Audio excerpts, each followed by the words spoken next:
Hey comrades, what's up? We did it. We're here. We get here a lot, I understand. But now we're going to talk about Dazzler. Yes, Dazzler has been introduced in the Dark Phoenix saga, but she's back with her own book, and it's like a real hard push to make like a female Spider-Man. To be completely honest, like she's super powerful, always has tricks up her sleeve, and even though she's a mutant and it's loosely associated with the X-Men, she gets a lot of people in her comics, at least for the first run, which is like 20 some odd issues. So this thing went on for like 2 years roughly, really trying to dazzle it up. I don't know how popular it actually was. This is back in like 1981, I think is when it started. But yeah, so go ahead, like, share, subscribe, and we're going to talk about the first 6 issues of Dazzler before we get into just a hodgepodge of like little short kind of arcs and miscellaneous stuff before we start getting back into some more serious. I think the next like big arc with the X-Men is the Brood, not the Brood War, but the Broods, which we'll get to. All right, so Dazzler number 1 starts off with Dazzler running away from some goons, and she turns on her music and blasts them. Meanwhile, Spider-Man sees what she's doing. He comes down to help, but nothing. He helps out. He helps stop. She's like, oh, thanks for your help. It's great. She gets back to her apartment. It's kind of a dive. She's got no money. She's got no food. The reason why these goons were chasing her is because this guy she was supposed to sign with was going to give her no royalties, and then she was like, nope. And then this is like the goons that were sent to like negotiate. She thinks about calling her daddy, but instead calls the X-Men. So the X-Men are training in the danger room. And they get a phone call, and it's for Storm. And Storm's like, "Oh, hello. Are you done with your singing bullshit? You're gonna come play along with us and do X-Men stuff?" And Dazzler's like, "Oh no, I just wanted to say hi." And she hangs up, and she's like, "Damn, I almost did give up my music stuff. I don't want to do that." And then she remembers that we get like a flashback of her as a child, just loving the music so much. And her mom's dead or wasn't around or something. I'm not exactly sure, but her dad's like some prestigious judge in like Texas or somewhere. She says she's from Texas at one point, but I feel like she goes and visits home, and it's like in New York City. Anyway, big house, rich family, all that stuff. He's like, no, you're going to do pre-law. And then she's got Nana, who's her Italian grandmother, because that's how you say that's how you say grandmother in Italian. So Allison is canon Italian, so she's now my favorite X-Men as the first Italian X-Men. Fantastic, Allison Blair. All right, so she goes to some dance thing at school or whatever and gets invited for like a talent show, and this is when she first gets her like light powers, and it's all going well, but then some goons just burst in and start whacking people in the school, and Allison uses her powers to defeat them, but she blinds like everybody, and then she's like, oh, I gotta be careful. She continues to do music. She also does pre-law, and then this one high school gets into a good pre-law program. I'm just gonna assume they're in New York and it's Columbia, and then her dad's like, what law school are you going to? And she's like, no, I'm going to do music. And then Dazzler was born. Meanwhile, somewhere else at the Enchantress's home, we have some warrior fighting past all his warriors and going up, and he breaks into like the Enchantress's home. And for those of you who aren't familiar, the Enchantress is a Asgardian. She's a villain of Thor, and she's like super beautiful and has a lot of magic powers. Anyway, she's like, I'm amused by this. What award do you want? He's like, I just wish to gaze upon thee forever. And she's like, good. So she turns him into a tree because she's an asshole. Anyway, she wants to come to Earth to open a portal, and she needs to be in a music contest for some reason. Meanwhile, back at the Avengers Manor, Beast reads a newspaper article and goes bouncing around, almost bumps into Janet Van Dyne, who's the best Avenger, as the Wasp, and then they start bickering, which gets the other Avengers, who are at this time Iron Man, Captain America, and Hawkeye, out, and then Beast continues to bounce out. He goes to see Allison and is like, hey, look, there's this guy looking for a new singer at the disco because his got ill. Well, before Allison can get there, we have the Enchantress shows up, and she's so beautiful, and this guy's like mesmerized, but Dazzler like talks her way into being able to sing, and the guy's like, well, babe, you're smoking hot, which the Enchantress like canonically is amazingly sexy. But Allison has a better voice, so she wins. And that takes us to issue number 2, where the Enchantress swears revenge on Allison. Allison's not getting ready for the show. She does this weird blue thing on her eyes, and we get just like the Fantastic Four excited to go support her, and the X-Men are excited to go support her, and the Avengers, and everyone's super excited, and the show's going great for the first little bit before the Enchantress decides to make her old. And so she slowly starts to discombobulate with her oldness when Allison decides she's going to use her light magic to fend off the Enchantress and stop being old, which works. Oh, so something to note that I don't think I mentioned before, but so it's not that she has the power of light, it's that she can convert like sound waves into light, like laser light, and it's always very fantastic the way it looks. Okay, and she ends up being able to do a lot of like crazy bullshit with it later on, but that's all she can really do right now. So once all the superheroes see what's going on, they all run to the bathroom to change, and it's kind of funny because Spider-Man keeps trying to find places to change, but they're all full of like other superheroes making their costume changes, which is ridiculous. Meanwhile, Dazzler by herself is fighting the Enchantress, and everyone else shows up. The Enchantress summons like a demon army. We get like a fun little one of these poses they like to do with all the villains on one side and the heroes on the other side. We got like Wolverine, Colossus, the Thing, Spider-Man, Iron Man, Hawkeye, fun stuff. And there's just like fight. Everyone's fighting, fight. Angel's there, good stuff. And eventually, let's see, they fight. Oh, the Enchantress the Dazzler notices the Enchantress is summoning a beast through this portal, and so she uses like the most amount of like light power magic that she's ever used, and like blasts this thing back into its portal. And then the Enchantress is like super pissed off, and but like whatever, I'm done with this shit. And so she unsummons her army and nopes out. And then Spider-Man's like, "You okay, sweetie?" And she's like, "Yeah, I guess so. I'm broke and I'm gonna starve to death, but I'll be okay." But lucky for her, there was a guy who's best friends with, or he's like an associate of like one of the most prestigious like talent agents in town, and he's like, "Oh, here, I wrote a letter so you can go see this guy. He doesn't usually see people, but he'll do it for me because we're homies." And she's like, "Awesome."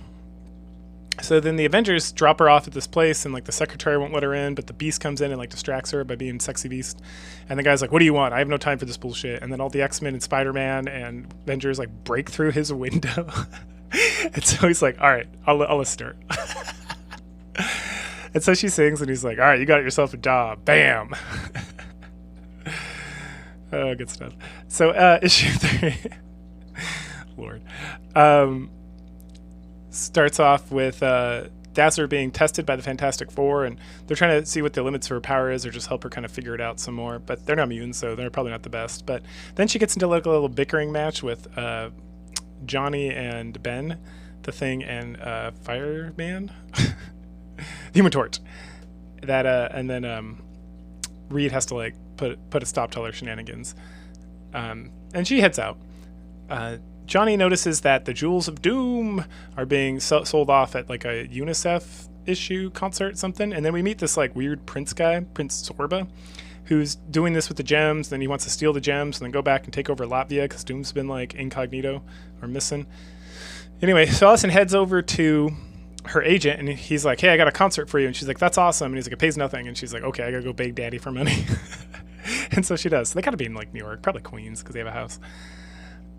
She sees Nana, they hug it out, and then the dad's like, "I will never forgive you for not being a lawyer." And she's like, "Whatever, fuck you," and then bounces out. Then we go to somewhere.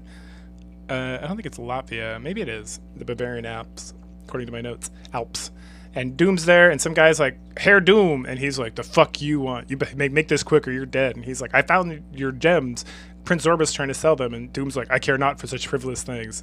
And then the minion's like, "What about the Merlin stone?" And Doom's like, "You may live for today. That is your reward." Anyway, so Jesus. So Zorba hires some goons to pretend to be a rock act for this UNICEF concert. They go in, they start fucking around with people. Then Allison's like bodyguard, I think his name's Paul, goes and he gets beat up, and then Allison hears, and so she goes and fights them, and then she fights some more goons. And then right as she's about to get beat up real bad, Doom shows up and like blasts everybody. And then she's like, "No, Doom!" But that's okay, because Doom's like, "Oh, you're an innocent civilian. I have no need to destroy you. I'm just going to steal these stones." And he tells like this crazy story about the Fantastic Four stopping him from getting the Merlin stone. And then there's a bunch of Merlin stones, and once he finds the first one, he can find the rest of them, and then he'll be invincible, and he can like save the world from itself, or whatever crazy shit Doom's into these days. I don't know. I was never a Fantastic Four guy. Anyway, Allison's like, "Oh, I won't do it." And we get a nice shot of her chest, and then it's very pronounced. And then they fight, and Allison's holding her own against Doom because, yep. But then he finally blasts her good, and then drags her off with the Merlin stone. Why does he need her? Because he needs a patsy to go into like the world of darkness, but not that world of darkness, to find the other Merlin stone. And so he's got her strapped to this machine, and we get a recap of the previous issue, and then boom, sends her to like the Nightmare Realm. Meanwhile, the agent is like, "The fuck's going on? Where's Allison?" Johnny Storm's there looking around, and he talks to some lady who seems like she's kind of important, but meh. We then get a recap. Oh, then they find the prince, and he's like, "Doom," and Johnny's like, "No, I gotta go help." We We then get like we go to the Nana and Daddy Dearest, and their Daddy Dearest is kind of sad that his daughter's missing, but not really. Like he's like sad that he's not crying for his daughter's loss. Anyway, she's in this nightmare realm and she just starts fighting shit, but she's losing pretty bad because she doesn't have music, so she can't use her powers. And then Doom's like watching on some crazy telescope looking thing, and he's like, "This is boring. I will do something else," and he turns it off. Meanwhile, Allison, excuse me, realizes that she doesn't need music, she just needs sound of some sort, and these creatures are making lots of sounds, so now she can do that. Note, in the future she still needs music apparently, but at this one moment she doesn't, so she's able to free herself, fight off her demons, fight off other demons. Johnny's looking around, he tells the Fantastic Four they need to help Allison, then he takes off, and then she fights a Shadow Link version of herself where she uses she gets her like shadow self to like scream at her so she can get more powers because sound equals light and such. Then Nightmare, the lord of this realm, rides down on his Nightmare, casts tentacle monsters, and then she beats him up real good because Alison Blair. And then he's like, "All right, here's your fucking stone. Get the fuck out of here." And at that point, Doom summons her back. She drops the stone. The robot picks it up. Doom's not even paying attention to her. He's just like, "Ah, yes, the Merlin stones. Very good. Go do what the robot's saying. Don't fuck around." She decides to fuck around and find out. And by doing that, she destroys the Merlin stones. And Doom is like quietly, he stares where the Merlin stones used to be, like aghast. And Blair stares, and it's like, huh. And then he goes to like blast her, but then she blasts him into like his own electronics, and then he caves in like the roof, and he's like, "Aha, now I will kill you." And then Johnny Storm like flies in, and Doom's like, "Ooh, I don't want to fight those Fantastic Four goons. I'm gonna go." And so he nopes out. And Johnny finds Allison just in time to take her to issue number 5, which is she has like a terrible nightmare about all the things that are going wrong in her life, and she's at the hospital, and the doctor, the future handsome boyfriend of Dazzler, is like, "I'll take care of her." And then their nurse is kind of a "see you next Tuesday" to her. She's like, "I wonder why." Anyway, Allison's roommate is some old lady crying about Joey and how "I forgive you, Joey, and I love you, Joey." Meanwhile, we get some other goons, some mafia goons. They're being attacked by Blue Shield, not the insurance company. But he beats them up real good and steals their money.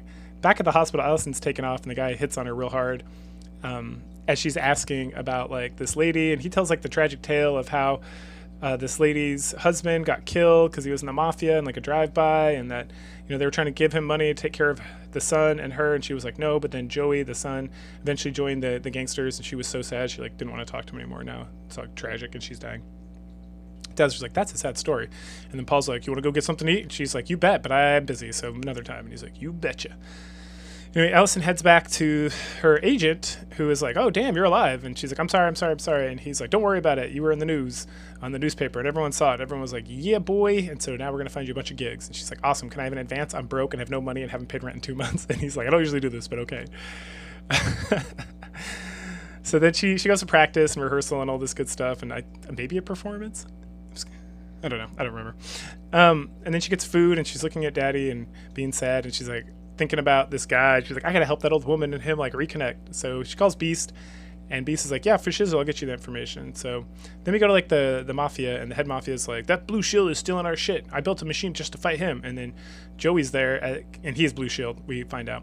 Anyway, Allison tries to talk to him, but he storms off because, you know, he's got like more gangster stuff to break up. We then go back to the hospital, and this guy might be Paul, and Nurse something are chit-chatting about how the lady's dying from like a broken heart. Some bullshit.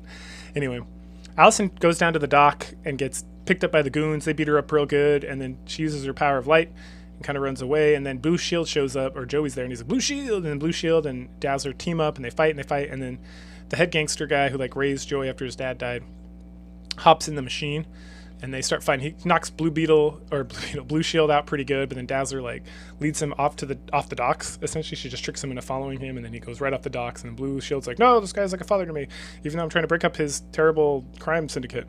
So he breaks that guy out, saves him, gives him to Allison, and then Allison is telling him about like his mother and everything she said and how she forgives him and all that stuff.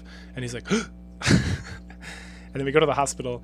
And Blue Shield, instead of just not wearing his costume, he's wearing his costume with like a ridiculous hat and jacket on. And she knows it's him, and they like reconnect, and it's all sweet and cute.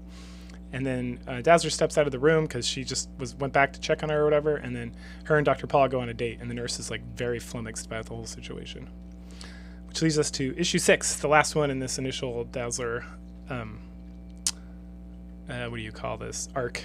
So Dazzler's doing her thing. She's making money. She's doing shows, doing performances. The guy comes in and says, hey, one of my other talents fail, so if you can sing country music, you can sing at this college show tomorrow, and it's going to make a lot of money. And she's like, awesome. So on the way home, there's these doofuses in the subway that, like, some real doofusy looking guys. And then there's some goons. Goons are pushing people around. Dazzler goes to fight them, leads them off into, like, the train. They're going to, like, shove her onto the train when the train comes, but Dazzler uses her light power. Then the goofuses she saved are like, that's a beauty, get her! And she's like, hey, fuck you. And then, like, knocks the guy out and then runs off. She meets up with Paul, her boy toy, and they go to her apartment, but then he gets called because he's, like, a emergency room doctor who's on call for some reason. Just not really a thing. Anyway, maybe he's not an emergency, maybe he's an ICU doctor, but still. Anyway, at this point, we see some strange guy, like, following Allison around, and she kind of is like, someone following me around? Anyway, they go to the concert hall, and we meet Bruce Banner. Yep, Hulk's in this one. And so he's trying to get into something, to get something. I don't know, I didn't care that much. And has to, he taking his tranquilizer pills, and so he helps out set up Dazzler's show. Dazzler's doing her country show. Everyone loves it. It's great. Fantastic. Bruce tries to break in, but then the Popos catch him, and they knock, like, tranquilizing drugs out of his hands so that he becomes the Hulk, and he starts busting stuff up, breaking stuff. He bursts onto the stage. Dazzler, like, distracts him and fights with him so that people can escape. And at this point, we learn that she can use her light to, like, create light shows, like, and not just like, look, it's a laser show, like an actual tank. Now the tank is just like an illusion, but the Hulk falls for it because he's dumb. Anyway, so they fight some more. Hulk electrocutes himself, and then Dazzler feels bad because he might be dead. And we get, like, a really bizarre picture of her where, like, her hands are on her face, but it looks like she just has a really wide face.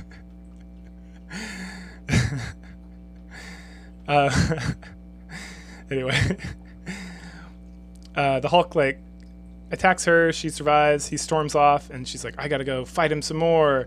Dun dun dun. And that's the end of the initial Dazzler arc. It picks up again mid other things going on, so we'll address those as they come, and if we get, like, a batch of them together, which I think there is, we'll do another one of these. But that's Dazzler. It's a fine. I don't mind reading through it somewhat quickly. It's very melodramatic, and it's a lot of, like the X-Men. These comics in this era in the 80s can be kind of like Monster of the Week-ish.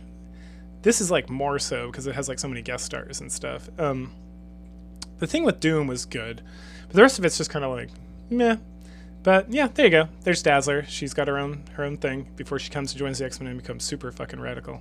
But that's what we get for now. Anyway, go ahead, like, share, subscribe, and I will catch you guys later.